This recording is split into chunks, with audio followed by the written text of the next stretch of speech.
All right, shalom, shalom, shalom. We are back again, once again, with another very powerful lesson from our dear elder brother, Malcolm Shabazz. Malcolm X, as most of you probably know him as. And I'm going to not prolong. I'm Salaki. I'm sorry, you are live and direct with your Akazaki Yahoo, and I'm joined by my most esteemed Akinanaya. Shalom, Aki. Hey, shalom, shalom once more, Aki. Shalom, shalom, Yasharal. Kwam Yasharala. Hallelujah. Rise, Israel, rise. Let me always giving all praises, honor, and great esteem unto the Most High Power, Yahweh, Bashem, Hamashiach, Wamalak, Yahweh Shai, and to the 12 tribes of Israel who are scattered to the four quarters of the earth. Shalom, Wabarukim, that is peace and blessings. And we are patiently await the Abba returning us to our land and putting everything back in its proper order, including our adversaries under our feet. Hallelujah. We're going to get Hallelujah. to, yes, indeed. We're going to get to our dear brother Malcolm Shabazz video. This is one of his famous videos brought to us by our good brothers over at Black Culture Unlocked. And the bullet or the ballot, which one you want? Which one you going to deal with? Here we go. Mr. Moderator, Reverend Clee, and Milt, brothers and sisters, and friends, and I see some enemies.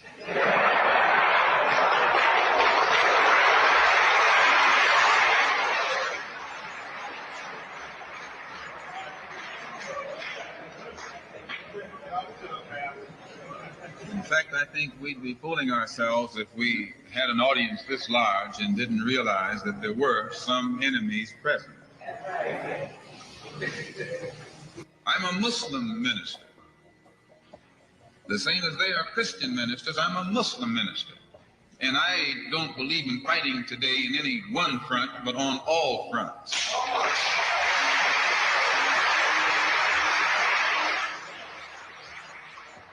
In fact, I'm a black nationalist freedom fighter. Malcolm X begins his speech with a fierce sense of urgency and clarity for why they fight for justice, a rallying cry for Black Americans to recognize their political power. In just a few sentences, he dismantles the illusion of equality in America, x-raying the hypocrisy of a government that preaches democracy while denying fundamental rights to its Black citizens. His message is simple but piercing. The ballot is a weapon of change, and it's time for Black people to wield it collectively. He isn't asking for favors or one of those empty promises. He's contending for justice and accountability. Malcolm challenged the very core of the American system, exposing the lies of both political parties. He condemns the Democrats for taking the vote and support of the Blacks for granted, and the Republicans for their blatant neglect of the people who put them in power. He urges Black Americans to stop being political pawns, instead becoming a force that unites and holds politicians accountable to their promises. Malcolm's refusal to sugarcoat the truth is remarkable. He calls out the so-called American dream for Black people as a cruel illusion, exposing how rooted racism has kept Blacks trapped in poverty and oppression. His insistence on self-reliance and empowerment is truly revolutionary. Malcolm X is not just speaking to anger, he's speaking towards action. He's saying, you have the power. You don't need to beg. Take what's yours. Now let's listen to the full speech of Malcolm X's bullet or ballot speech, where he outlines the stakes of this fight. Why the ballot, or ultimately the bullet, is the only path forward. This afternoon, we want to talk about the ballot or the bullet. The ballot or the bullet explains itself. But before we get into it, since this is the year of the ballot or the bullet, I would like to clarify some things that refer to me personally concerning my own personal position. I'm still a Muslim. That is, my religion is still Islam.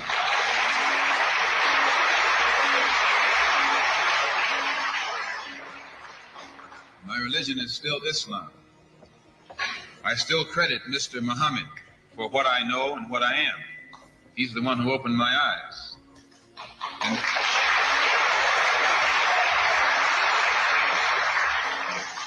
at present, I'm the minister of the newly founded Muslim Mosque Incorporated, which has its offices in the Teresa Hotel right in the heart of Harlem. That's the Black Belt in New York City. And when we realize that Adam Clayton Powell is a Christian minister, he has the Abyssinia Baptist Church, but at the same time, he's more famous for his political struggling. And Dr. King is a Christian minister from Atlanta, Georgia, or in Atlanta, Georgia, but he's become more famous for being involved in the civil rights struggle. There's another in New York, Reverend Galamison. I don't know if you've heard of him out here. He's a Christian minister from Brooklyn, but has become famous for his fight against the segregated school system in Brooklyn. Reverend Cleave, right here, is a Christian minister here in Detroit. He's the head of the Freedom Now Party. All of these are Christian ministers.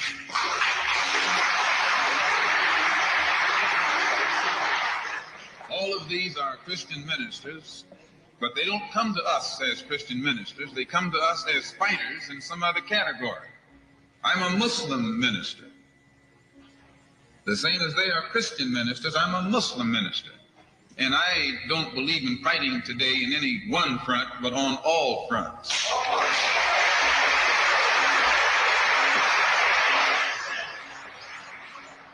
In fact, I'm a black nationalist freedom fighter.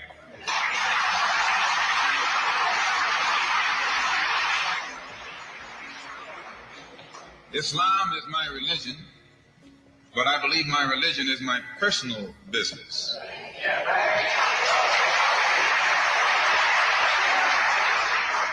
It governs my personal life, my personal morals, and my religious philosophy is personal between me and the God in whom I believe, just as the religious philosophy of these others is between them and the God in whom they believe. And this is best this way. Were we to come out here discussing religion, we'd have too many differences from the outstart, and we could never get together. So today, though Islam is my religious philosophy, my political, economic, and social philosophy is black nationalism. You and I...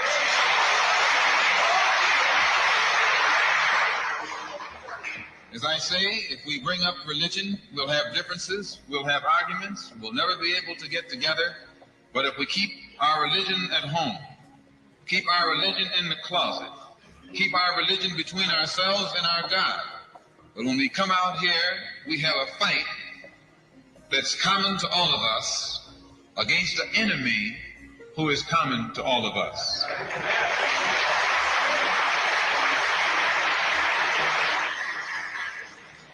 The political philosophy of black nationalism only means that the black man should control the politics and the politicians in his own community.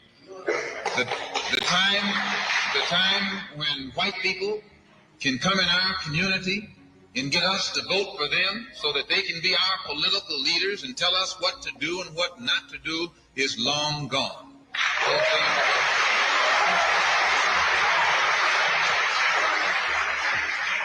By the same token, the time when that same white man, knowing that your eyes are too far open, can send another Negro into the community, get you and me to support him so he can use him to lead us astray, those days are long gone.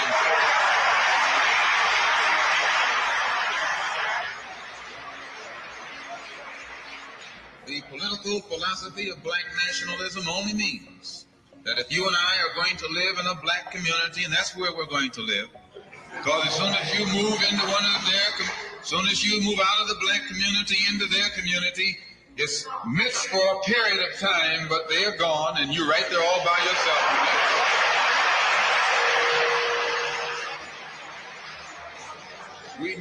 We must understand the politics of our community, and we must know what politics is supposed to produce.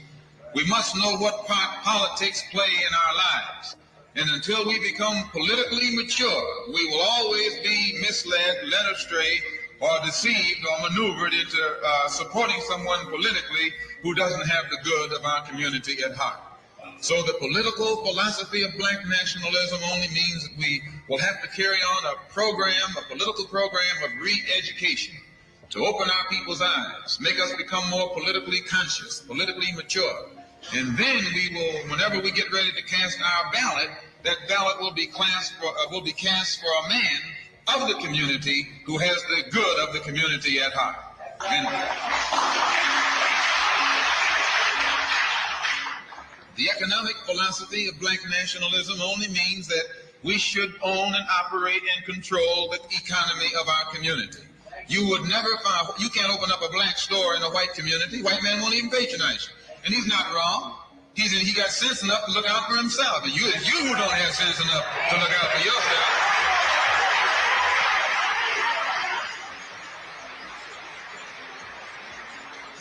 The white man is too intelligent to let someone else come and gain control of the economy of his community. But you will let anybody come in and control the economy of your community. Control the housing, control the education, control the jobs, control the businesses under the pretext that you want to integrate. No, you're out of your mind.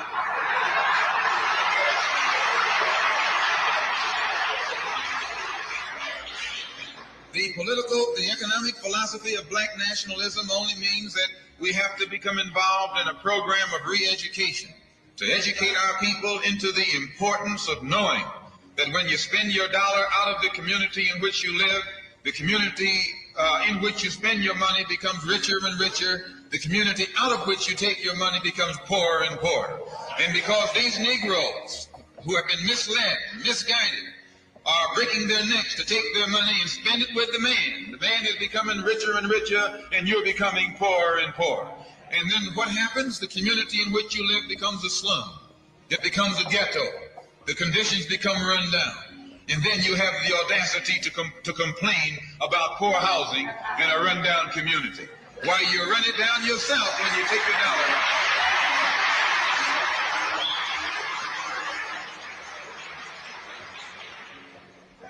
And you and I are in a double trap, because not only do we lose by taking our money someplace else and spending it, when we try and spend it in our own community, we're trapped because we haven't had sense enough to set up stores and control the businesses of our community. The man who's controlling the stores in our community is a man who doesn't look like we do. He's a man who doesn't even live in the community. So you and I, even when we try and spend our money in the block where we live or the area where we live, we're spending it with a man who, when the sun goes down, takes that basket full of money in another part of the town.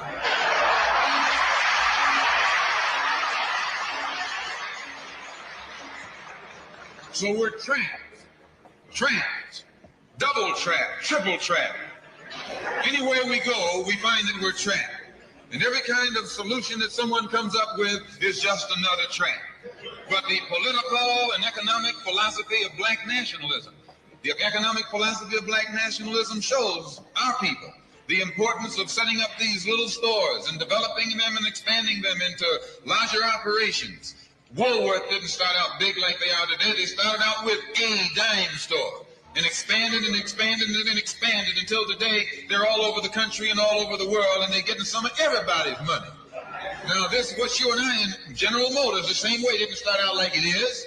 It started out just a little rat race type operation, and it expanded and expanded until today it's where it is right now. And you and I have to make a start. And the best place to start is right in the community where we live.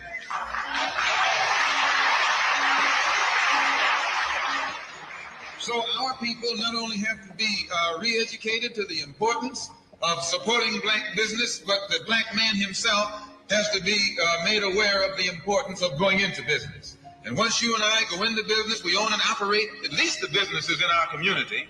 What we will be doing is developing a situation wherein we will actually be able to create employment for the people in the community. And once you can create some employment in the community where you live, it will eliminate the necessity of you and me having to act ignorantly and disgracefully, boycotting and picketing some cracker someplace else, trying to beg him for a job.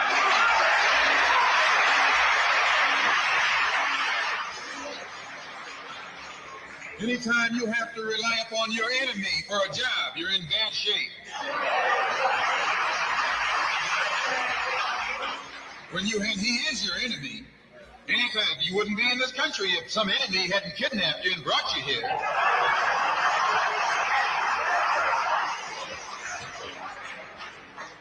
On the other hand, some of you think you came here on the Mayflower.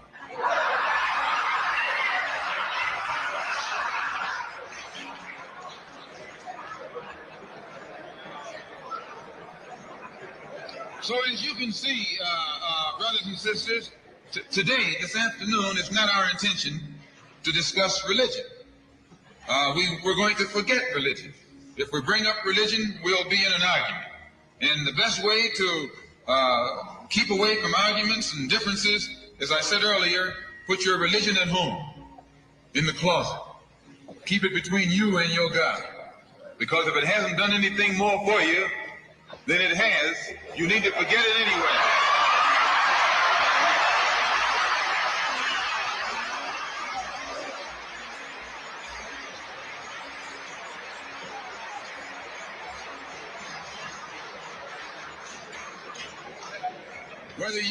Whether you are a Christian or a Muslim or a nationalist, we all have the same problem. They don't hang you because you're a Baptist, they hang you because you're blind.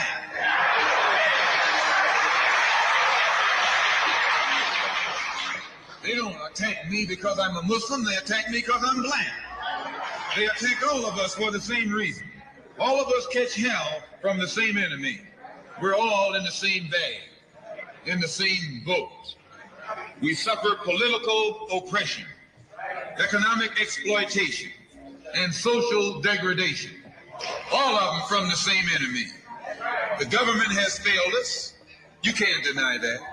Anytime you live in the 20th century, 1964, and you walking around here singing, "We shall overcome," the government has failed.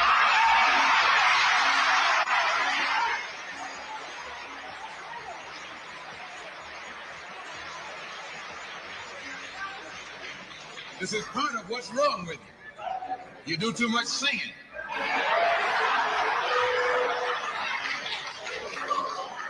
Today it's time to stop singing and start swinging.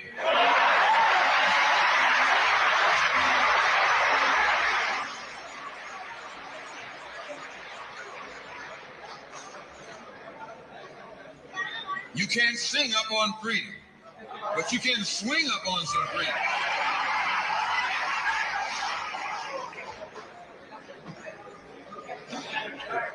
Cassius Clay can sing, but singing didn't help him to become the heavyweight champion of the world. Swinging helped him become.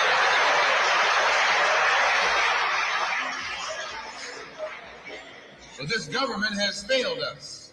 The government itself has failed us.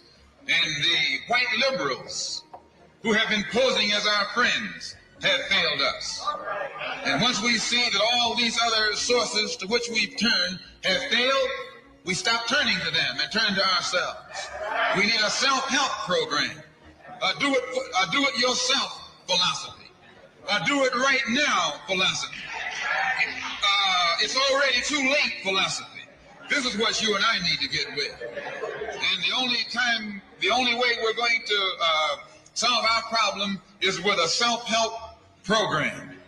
Before we can get a self-help program started, we have to have a self-help philosophy. Black nationalism is a self-help philosophy. What's so good about it, you can stay right in the church where you are and still take black nationalism as your philosophy. You can stay in any kind of civic organization that you belong to and still take black nationalism as your philosophy. You can be an atheist and still take black nationalism as your philosophy. This is a philosophy that eliminates the necessity for division and argument. Because if you're black, you should be thinking black. And if you're black and you're not thinking black at this late date, well, I'm sorry for you.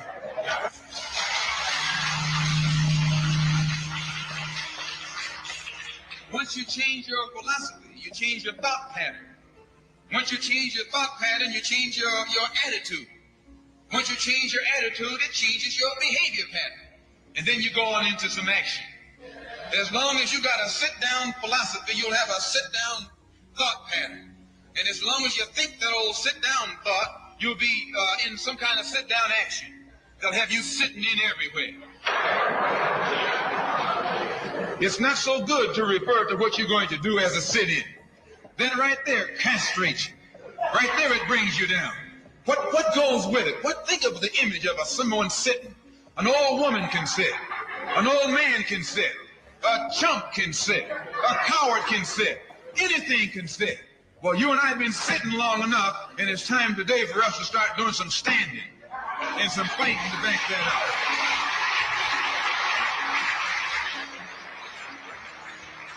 When we look at other parts of this earth upon which we live, we find that black, brown, red, and yellow people in Africa and Asia are getting their independence. They're not getting it by singing "We Shall Overcome." No, they're getting it through nationalism. It is nationalism that brought about the independence of the people in Asia. Every nation in Asia gained its independence through the philosophy of nationalism. Every nation on the African continent that has gotten its independence brought it about through the philosophy of nationalism. And it will take black nationalism to bring about the freedom of 22 million Afro-Americans here in this country, where we have suffered colonialism for the past 400 years.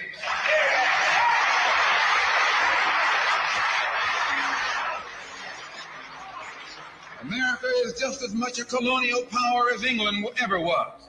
America is just as much a colonial power as France ever was. In fact, America is more so a colonial power than they, because she's a hypocritical colonial power behind it.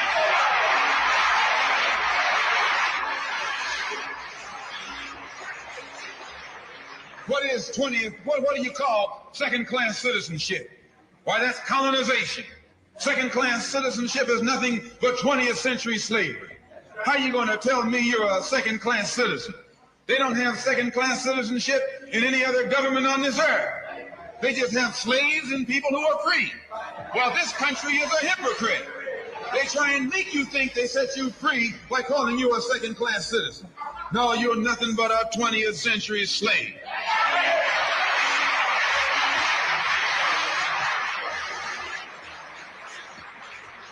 Just as it took nationalism to remove colonialism from Asia and Africa, it'll take black nationalism today to remove colonialism from the backs and the minds of 22 million Afro-Americans here in this country.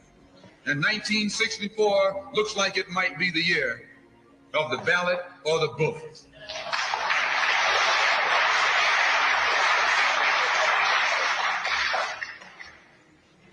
Why does it look like it might be the year of the ballot or the bullet?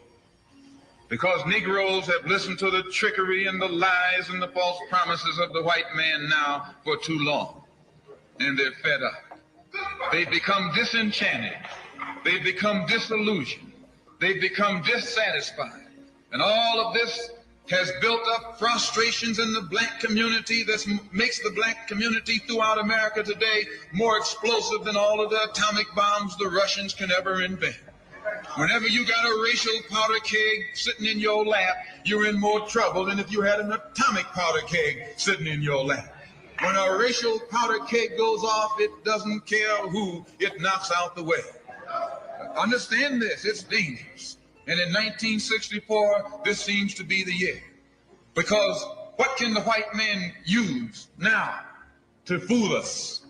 After he put down that march on Washington, and you see all through that now, he tricked you, had you marching down to Washington. Yes, had you marching back and forth between the feet of a dead man named Lincoln and another dead man named George Washington, singing "We Shall Overcome."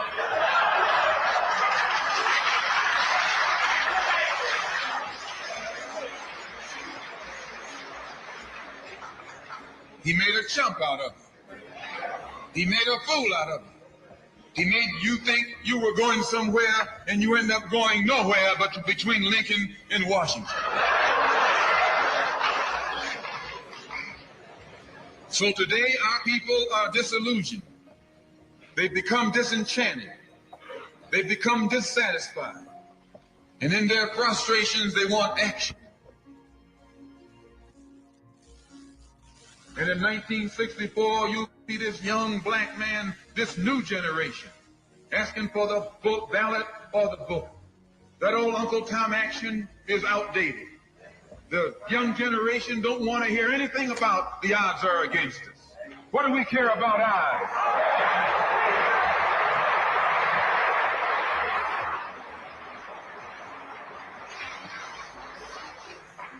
When this country here was first being founded, there were 13 colonies. The whites were colonized. They were fed up with this taxation without representation. So some of them stood up and said, liberty or death. Though I went to a white school over here in Mason, Michigan. The white man made the mistake of letting me read his history books.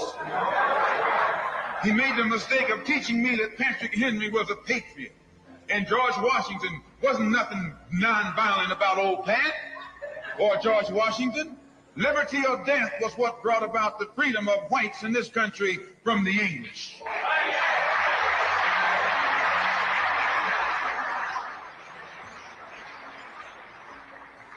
They didn't care about the odds.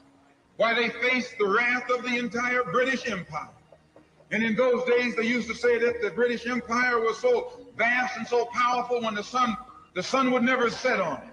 This is how big it was. Yet these 13 little scrawny states, tired of taxation without representation, tired of being exploited and oppressed and degraded, told that big British Empire, liberty or death. And here you have 22 million Afro-American black people today catching more hell than Patrick Henry ever saw.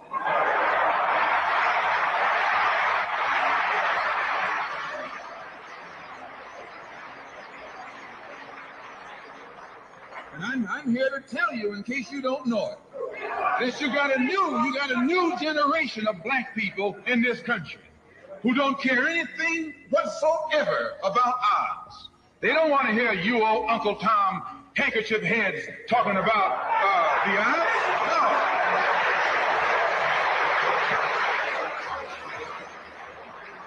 No. This is a new generation.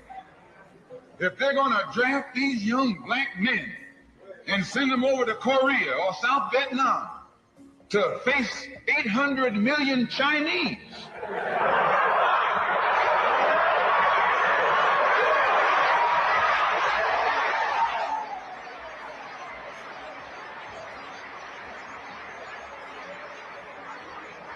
if you're not afraid of those odds, you shouldn't be afraid of these odds.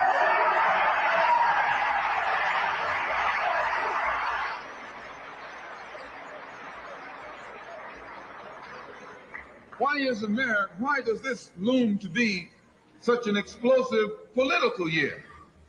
Because this is the year of politics. This is the year when all of the white politicians are going to come into the Negro community. You never see them until election time. You can't find them until election time. They're going to come in with false promises. And as they make these false promises, they're going to feed our frustrations. And this will only serve to make matters worse. I'm no politician. I'm not even a student of politics. I'm not a Republican, nor a Democrat, nor an American, and got sense enough to know it.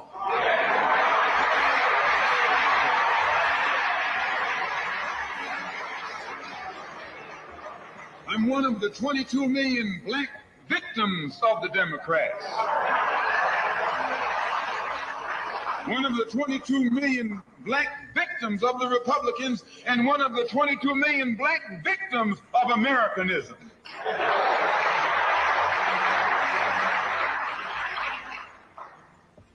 And when I speak, I don't speak as a Democrat or a Republican, nor an American. I speak as a victim of America's so-called democracy. You and I have never seen democracy. All we've seen is hypocrisy.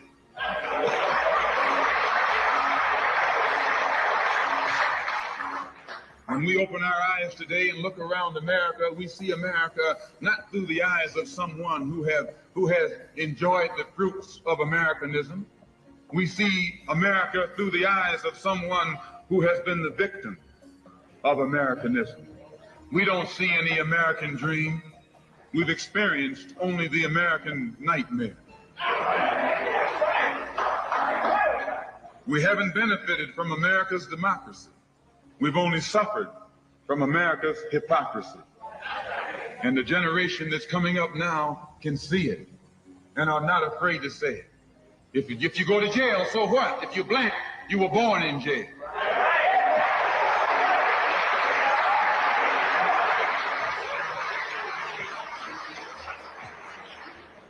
If you black, you were born in jail. In the North as well as the South. Stop talking about the South. Long as you south of the Canadian border, you're South.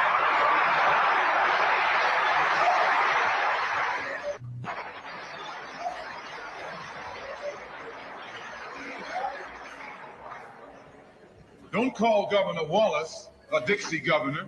Romney is a Dixie governor.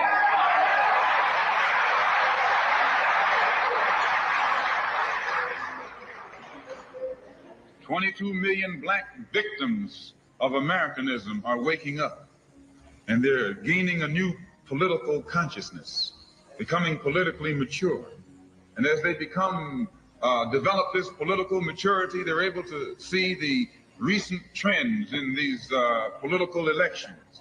They see that the whites are so evenly divided that every time they vote, the race is so close, they have to go back and count the votes all over again. And which means that any block, any minority that has a block of votes that stick together is in a strategic position. Either way you go, that's who gets it. You're in a position to determine who go to the White House and who stay in the doghouse. You're the one who has that power.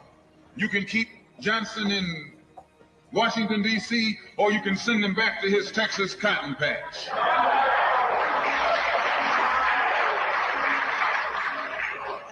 You're the one who sent Kennedy to Washington. You're the one who put the present Democratic administration in Washington, D.C. The whites were evenly divided. It was the fact that you threw 80% of your votes behind the Democrats that put the Democrats in the White House. When you see this, you can see that the Negro vote is the key factor. And despite the fact that you are in a position to be the determining factor, what do you get out of it?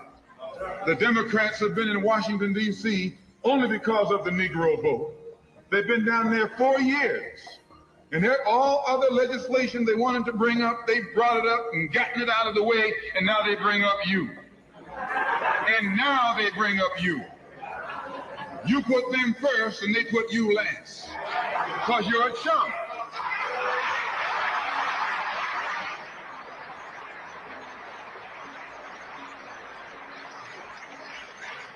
A political chump. In Washington, D.C., in the House of Representatives, there are 257 who are Democrats. Only 177 are Republicans. In the Senate, there are 67 Democrats. Only 33 are Republicans. The party that you backed controls 2/3 of the House of Representatives and the Senate, and still they can't keep their promise to you because you're a chump.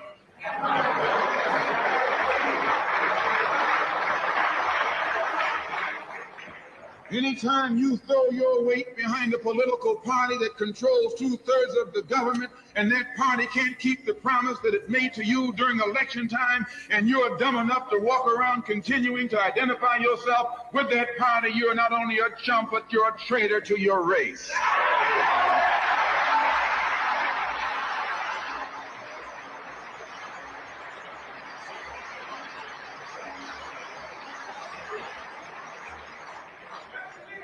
And what kind of alibi do they come up with? They try and pass the buck to the Dixiecrats. Now, back during the days when you were blind, deaf, and dumb, ignorant, politically immature, naturally you went along with that. But today, as your eyes come open and you develop political maturity, you're able to see and think for yourself. And you can see that a Dixiecrat is nothing but a Democrat in disguise. You look at the structure of the government that controls this country, is controlled by 16 senatorial committees and 20 congressional committees. Of the 16 senatorial committees that run the government, 10 of them are in the hands of Southern segregationists. Of the 20 congressional committees that run the government, 12 of them are in the hands of Southern segregationists. And they're going to tell you and me that the South lost the war.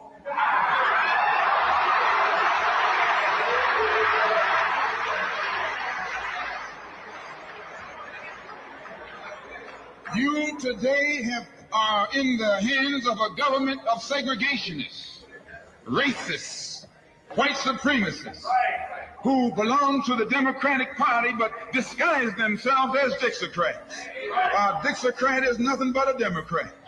Whoever runs the Democrats is also the father of the Dixiecrats. And the father of all of them is sitting in the White House.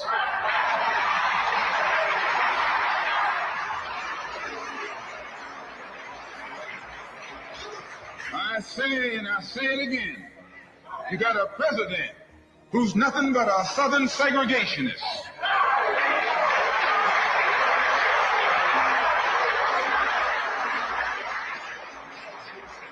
From the state of Texas. They'll lynch you in Texas as quick as they'll lynch you in Mississippi. Only in Texas, they lynch you with a Texas accent. In Mississippi, they lynch you with a Mississippi accent. And the first thing the cracker does when he comes in power, he takes all the Negro leaders and invites them for coffee to show that he's all right.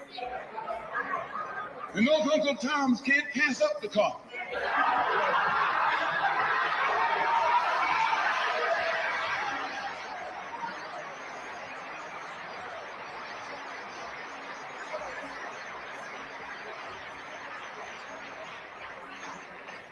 They come away from the coffee table telling you and me that this man is all right because he's from the South. And since he's from the South, he can deal with the South. And look at the logic that they're using. What about Eastland? He's from the South. Make him the president. If Johnson is a good man because he's from Texas, and being from Texas will enable him to deal with the South, Eastland can deal with the South better than Johnson.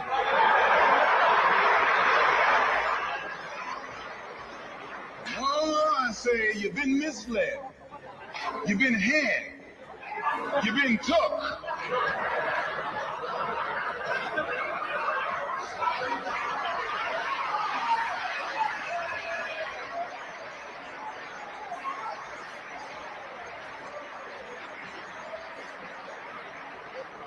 I was in Washington a couple of weeks ago while the senators were filibustering. And I noticed in the back of the Senate a huge map. And on this map, it showed the distribution of Negroes in America. And surprisingly, the same senators that were involved in the filibuster were from the states where there were the most Negroes. Why were they filibustering the civil rights legislation? Because the civil rights legislation is supposed to guarantee voting rights to Negroes in those states. And those senators from those states know that if the Negroes in those states can vote, those senators are down the drain.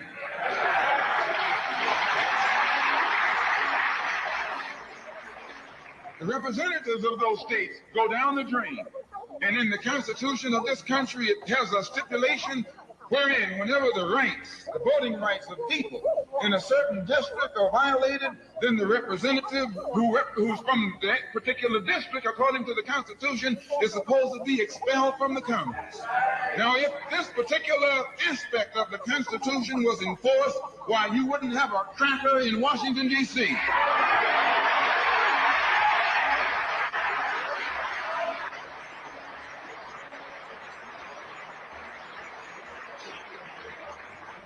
But what would happen when you expel the Dixiecrat? You're expelling the Democrat. When you destroy the power of the Dixiecrat, you're destroying the power of the Democratic Party. So how in the world can the Democratic Party in the South actually side with you in sincerity when all of its power is based in the South? These Northern Democrats are in cahoots with the Southern Democrats.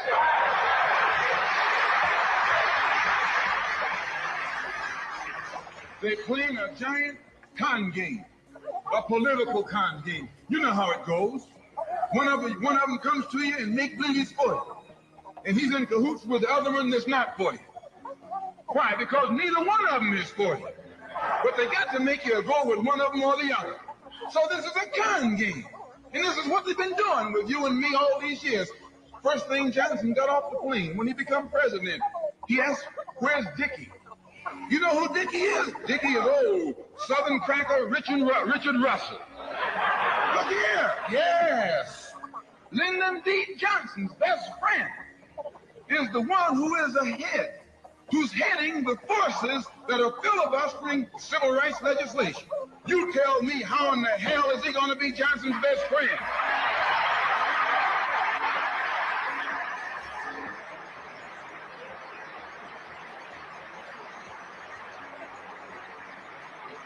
How can Johnson be his friend and your friend too? No, that man is too tricky.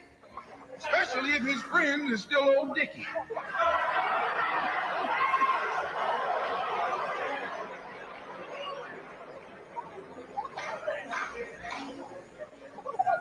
Whenever the Negroes keep the Democrats in power, they're keeping the Dixocrats in power. This is true. A vote for a Democrat is nothing but a vote for a Dixocrat. I know you don't like me saying that, but I'm not the kind of person who come here to say what you like. I'm going to tell you the truth whether you like it or not.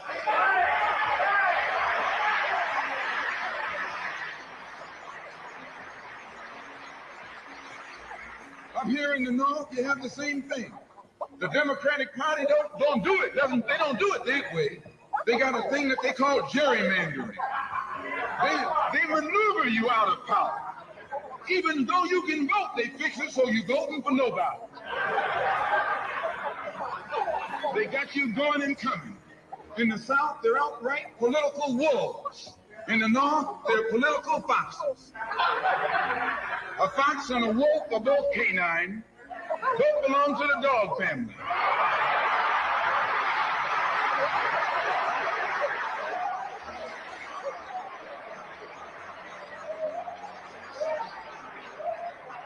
Now, you take your choice.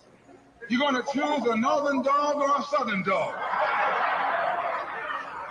Because either dog you choose, I guarantee you, you'll still be in the doghouse. This is why I say it's the ballot or the bullet. It's liberty or it's death. It's freedom for everybody or freedom for nobody.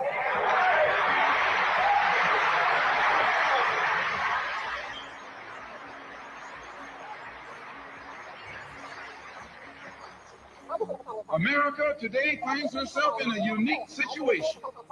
Historically, revolutions are bloody. Oh, yes, they are. They have never had a bloodless revolution or a nonviolent revolution. That don't happen even in Hollywood.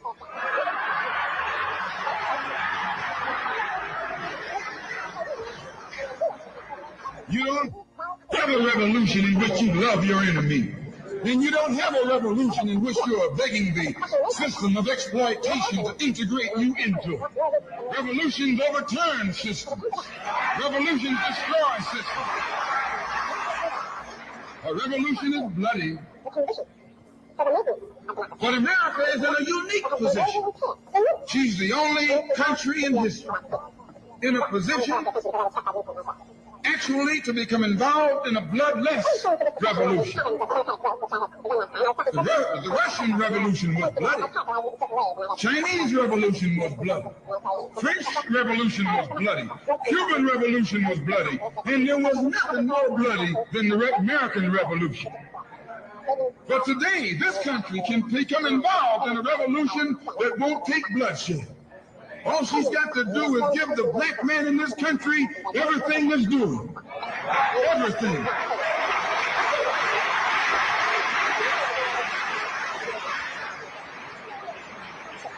I hope that the the white man can see this. Because if you don't see it, you're finished. If you don't see it, you're going to become involved in some action in which you don't have a chance. We don't care anything about your atomic bomb. It's useless because other countries have atomic bombs. When 2 or 3 different countries have atomic bombs, nobody can use it. So it means that the white man today is without a weapon. If you want some action, you got to come on down to earth. And there's more black people on earth than there are white people on earth.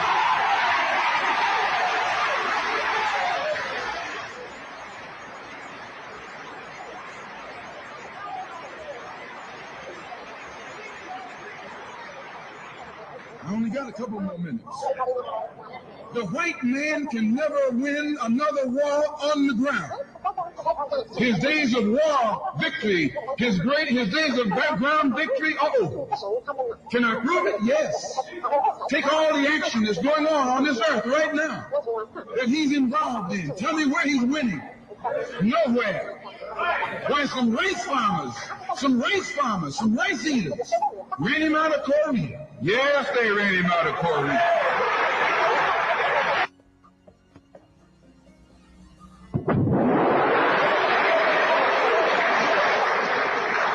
Race eaters with nothing but gym shoes and a rifle and a bowl of rice.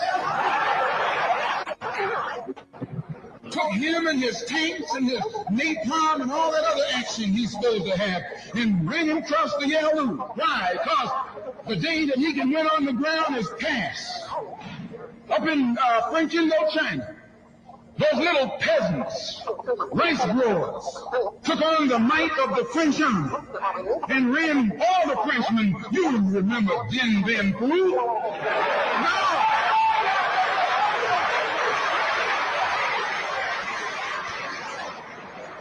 The same thing happened in Algeria, in Africa.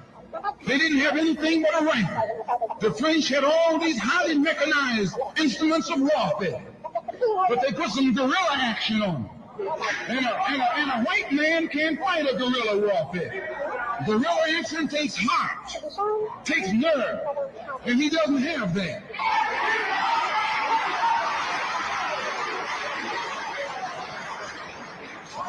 He's brave when he's got tanks.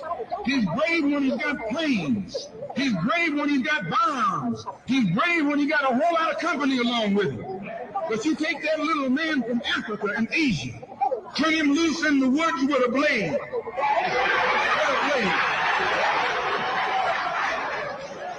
That's all he needs. All he needs is a blade. And when the sun comes down, goes down, and it's dark, it's even Steven.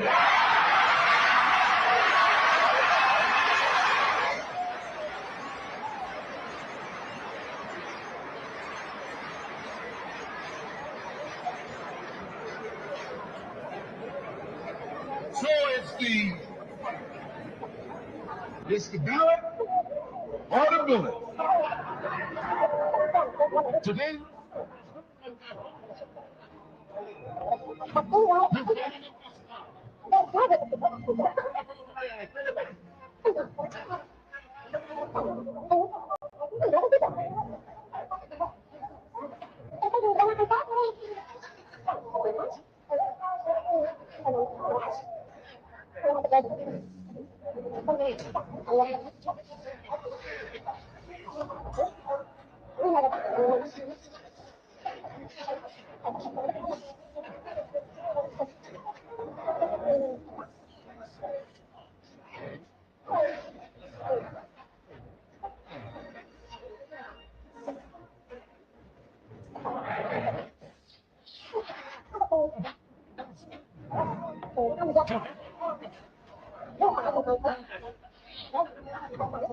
in 1964, then you are wasting your time going to that government expecting redress.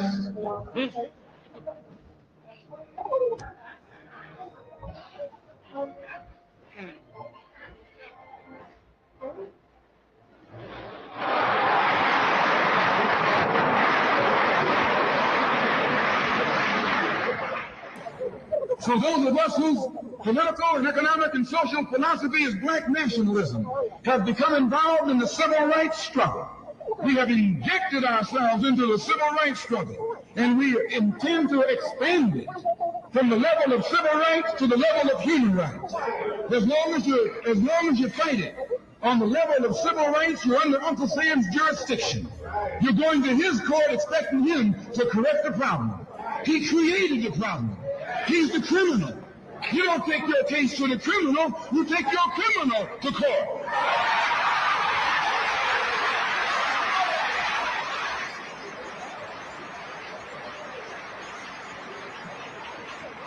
When the government of South Africa began to trample upon the human rights of the people of South Africa, they were taken to the UN. When the government of Portugal began to trample upon the rights of our brothers and sisters in Angola, it was taken before the UN. Now, even the white man took the Hungarian question to the UN, and just this week, Chief Justice Goldberg was crying over 3 million Jews in Russia about their human rights, charging Russia with violating the UN Charter because of its mistreatment of the human rights of Jews in Russia. Now you tell me, how can the plight of everybody on this earth reach the halls of the United Nations when you have 22 million Afro-Americans whose churches are being bombed, whose little girls are being murdered, whose leaders are being shot down in broad daylight? Now you tell me why the leaders of this struggle have never taken.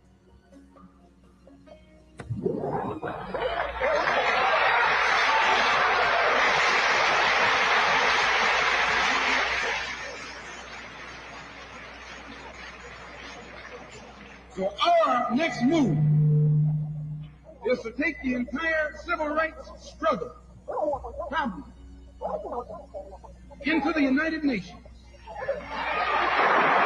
and let the world see that Uncle Sam is guilty of violating the human rights of 22 million Afro-Americans right down to the year 1964, and still has the audacity or the nerve to stand up and represent himself as the leader of the free world.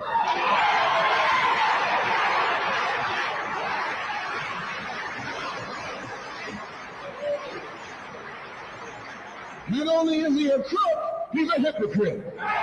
Here he is standing up in front of other people, Uncle Sam, with the blood of your and my mothers and fathers on his hands, with the blood dripping down his jaws like a bloody-jawed wolf,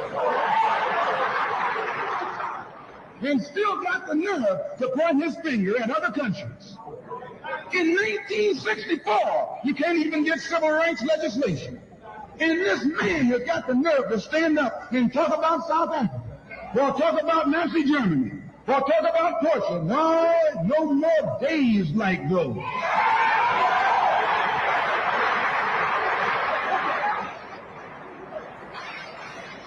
So I say in my conclusion, the only way we're going to solve it, we got to unite. We got to work together in unity and harmony. And black nationalism is the key. How are we going to overcome the tendency to be at each other's throats that always exists in our neighborhood? And the reason this tendency exists, the strategy of the white man has always been divide and conquer.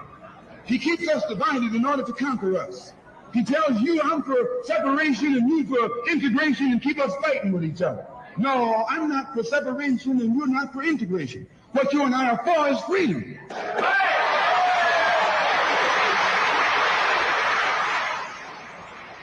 Only you think that integration will get you freedom. I think separation will get me freedom. We both got the same objective. We just got different ways of getting at it. So I studied this man, Billy Graham, who preaches white nationalism. That's what he preaches.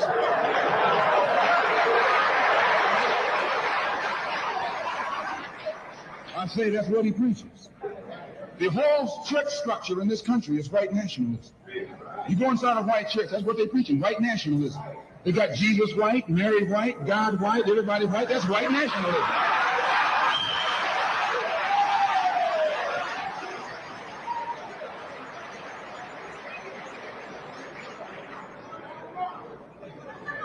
So what he does, the way he circumvents the jealousy and envy that he ordinarily would incur among the heads of the church. Whenever you go into an area where the church already is, you're going to run into trouble. Because they got that thing, what you call it, syndicated. They got a syndicate just like the racketeers have. I'm going to say what's on my mind because the preachers already proved to you that they got a syndicate.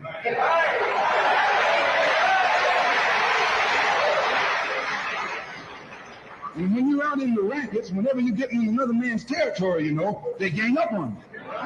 And that's the same way with you. You run into the same thing. So how Billy Graham gets around that, instead of going into somebody else's territory like he's going to start a new church, he doesn't try and start a church. He just goes in preaching Christ. And he says, everybody who believes in him, you go wherever you find him. So this helps all the churches, and so since it helps all the churches, they don't fight him. Well, we're going to do the same thing, only our gospel is black nationalism. His gospel is white nationalism, our gospel is black nationalism. And the gospel of black nationalism, as I told you, means you should control the politics of your community, the economy of your community, and all of the society in which you live should be under your control. And once you feel that this philosophy will solve your problem, go join any church where that's preached.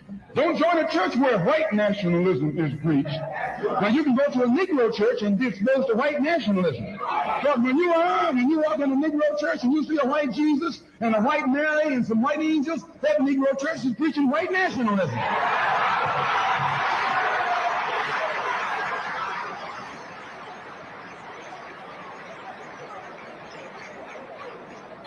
But when you go to a church and you see the pastor of that church with a philosophy and a program that's designed to bring black people together and elevate black people, join that church.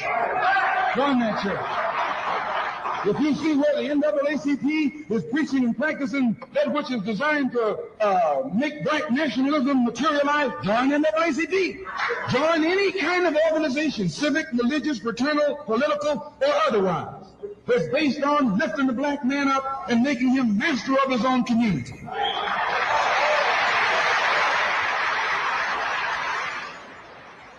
While Malcolm went deeper in his speech, he began to sharpen his critique of the American political system with an unapologetic tone.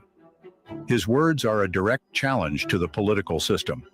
Malcolm highlights how Black Americans have been used and dumped in the slum by political leaders who value their votes but care nothing for the lives of the voters.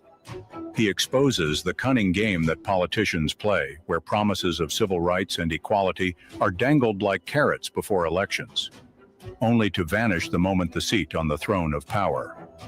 He argues that the Democrats and Republicans are two sides of the same coin, a coin that was minted with the oppression of Black Americans.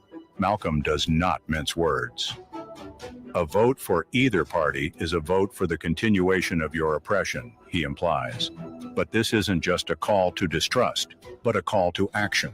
Malcolm X urges Black communities to unite beyond party lines, to vote not as Democrats or Republicans, but as a group of voters who share common goals, a force that no candidate can ignore. He also emphasized that unity is the key to political power. If Black Americans can come together as one, they hold the ability to influence elections and demand the change we all want to see. Malcolm frowns at the idea of Blacks depending on white leaders or institutions to grant freedom. Freedom, he says, must be seized, not requested. What's particularly interesting here is Malcolm X's embrace of pragmatism. He acknowledges the ballot as a tool, a means to an end. But he also warns that if the ballot fails to deliver justice, Black Americans must be prepared to explore other alternatives. This is where Malcolm's message grows even more intense and provocative. He introduces the concept of the bullet, not as a call for violence, but as a stark reminder of what happens when peaceful means are exhausted. He doesn't advocate for anarchy. Rather, he advocates for self-defense and survival. His words reflect the frustration of a people pushed to the brink, and the recognition that justice delayed is justice denied. Malcolm X also challenges the myth of American exceptionalism. He transparently exposes the hypocrisy of a nation that preaches freedom abroad while oppressing its citizens at home.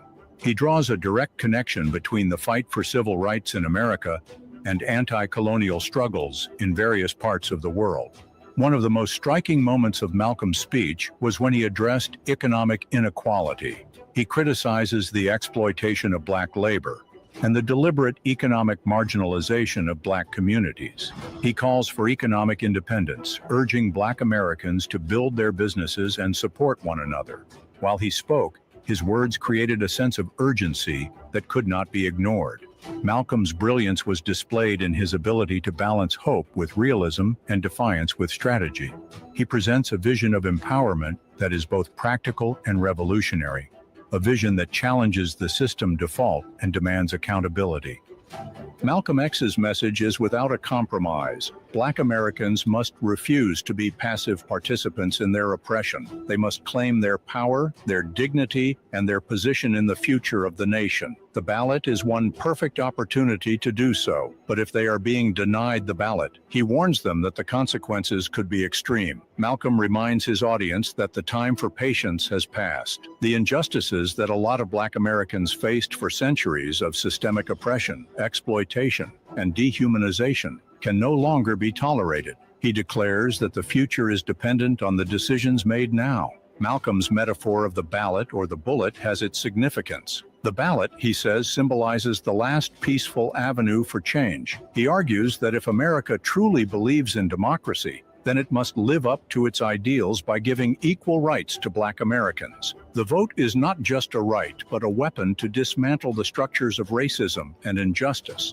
But if the ballot is withheld or rendered ineffective, then the nation must prepare for the inevitable consequences of its hypocrisy. Here, Malcolm X is not threatening chaos. He is articulating a fundamental truth: oppression breeds resistance. He warns that if America continues to deny justice, Black Americans will have no choice but to defend themselves by any means necessary. Malcolm's emphasis on the importance of self-respect and unity urges Black Americans to stop begging for acceptance from a society that devalues them and to instead find strength within themselves and their communities. As the speech reaches its conclusion, Malcolm shifts from critique to inspiration. He acknowledges the struggles of the past but refuses to dwell on them. Instead, he looks forward, urging his audience to seize the moment. We have the power, he insists. The question is whether they will use it. He is asking the nation to choose between justice or hypocrisy, progress or stagnation, democracy or oppression.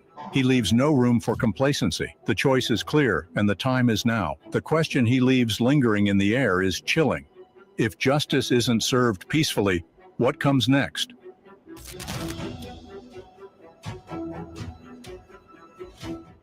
What's next? What's next? What is going to be next? Very good question. Very good speech by our dear brother Elder Malcolm Shabazz, Malcolm X. Man, where to begin? You know, this particular video really resonated with me because I felt like Malcolm was especially talking to us here in this generation, here at this time period, because we just had the election of the strange-looking man, the orange man, and there was a lot of vote here, vote there, vote this way, vote that way, whatever the case.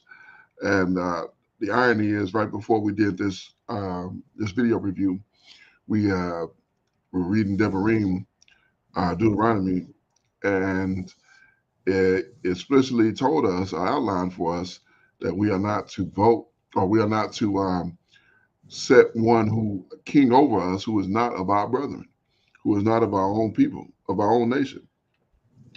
And so that being the case, then that would outlaw, according to Torah, having a someone who was over us as king, ruler, governor, whatever you have, of our over our people that is not of our brethren. So that definitely is a violation. Now, as it pertains to the remainder of this speech, again, very numerous points. He said, he flat out said, if they don't do for you what they say they do, and then you go back and give them your vote again, it is because you are a chump. Simply plain. You are a chump. If they have told you they're going to do X, and they have dragged their feet in doing X, or they have not fulfilled their promise, then they should not have your support. You put them first, and they put you last. Yeah, and that's exactly what we deal with here, and that's exactly what we have continued to deal with. And yet, our people have not learned yet that your political place is not in this place. Your political place is in the Torah. When you deal with the Torah properly, that puts you in the correct political space. When you deal with the word of the Most High properly, I said the Torah. I'm talking about the entire scriptures, but the Torah is where you get this information from. That puts you in the proper mind space to operate well among your people, brother to brothers, brother to sister, so on and so forth. So these are all things that we need to learn. One thing he said, well, I would agree in his situation, but I wouldn't agree in our situation. He said, I got to put my religion in the closet. It's between me and his deity. And I get that. That will make sense in a political platform. But for an Israelite, the platform of being political is the platform of serving the Most High, because that's our political platform. That's our every platform, political, economical, everything that exists because of that, because of us. Exists for us is because of that. The Most High is our power. So Con, keep in mind that's exactly what we need to deal with, and I will rest there. Go ahead, Aki. to say that Malcolm didn't put it all on the line would be an understatement. This elder put it all on the line and paid the ultimate cost. Someone viewed him as a threat, to the point where, his life was taken and he was assassinated. I've heard him quote, different scriptures before. Mm-hmm. Today, I'm not exactly sure if he was aware of what was written in Devarim, what we had read earlier today about, placing another ruler of another nation above us. Right. I'm under the impression, or I'm under the belief, and what I know about him, that if he had known that, Mm-hmm. I believe he would have began preparing a candidate that we could have voted for. Yeah. Perhaps if he had known this, we would have had a Negro president, 20 years before we actually did, possibly. Mm-hmm. Yeah. So that's just the type of brother I view him to be. More good stuff, and he's right. He's right. We're not gunned down or mistreated because I'm a Baptist or because I'm a Catholic. It's because of our skin tone a lot of times. With some people. I would say that that doesn't hold true for all people though. Right. I would say the Negroes that come from sub-Sahara Africa, some of them might be Hamites. Some of them, might be, Yasharal. But, they come over here or go over to other Western societies and have issues. Whereas, people from India and Pakistan are places where they're melanated but not considered Negro, don't have the same issues. Right. So, I guess if I'm really being truthful about it, it would be, well, I can't, like I said, I can't say that, all those people that are coming from sub-Sahara are Israelites. Right. Some of them are definitely Hamites. But we do share a struggle. We share a struggle with them. We share a struggle with our own people here. And it's not really based on something that we choose. It's based on something that we can't change, But I digress there, man. All praises to the Most High for this brother's fire for the struggle. Hallelujah. Hallelujah. Yes, indeed. All praises to the Most High for the life lessons that's brought to us by our dear departed brother, Minister Malcolm X. Shabazz. That, I think that's a pretty accurate depiction of who this brother was. All praises. Mm-hmm. All right, we'll go ahead and close it on out. Giving praises to honor to the Most High Power for everything that He have done and given. We want to remind you of why we do these things.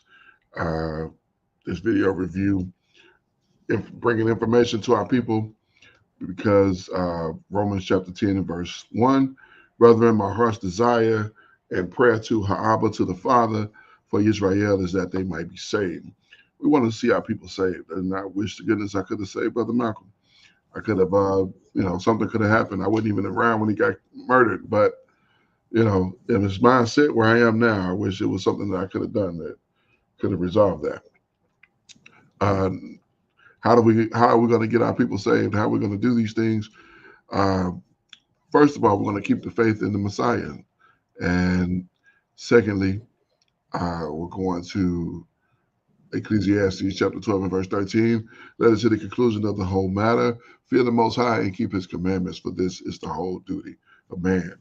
It is so very important to understand that in the conclusion of the whole matter, we ought to fear the Most High and keep His commandments, for this is the whole duty of man. At the end of the day, when it is all said and done, all the dust is settled and all the smoke is cleared, we will be judged on whether we have feared the Most High and kept His commandments. Why? Because this is the whole duty of man.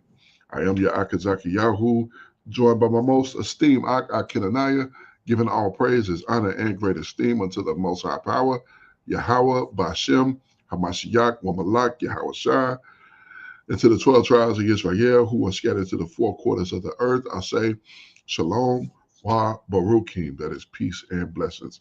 And I cannot wait to the day when the Most High brings us back together. We are once again 12 tribes, one family, one nation, under the Most High Power, under one covenant, back in our own land with a heart of flesh and no more a heart of stone, with our enemies, our adversaries, and all who hate us under our feet. Until that day come, shalom, family. Shalom, shalom, Mr. Pekai. All praises to the Abba. Praise you, Abba Yah, Kwam Yasha Allah, and Barak Hashem, Yahweh.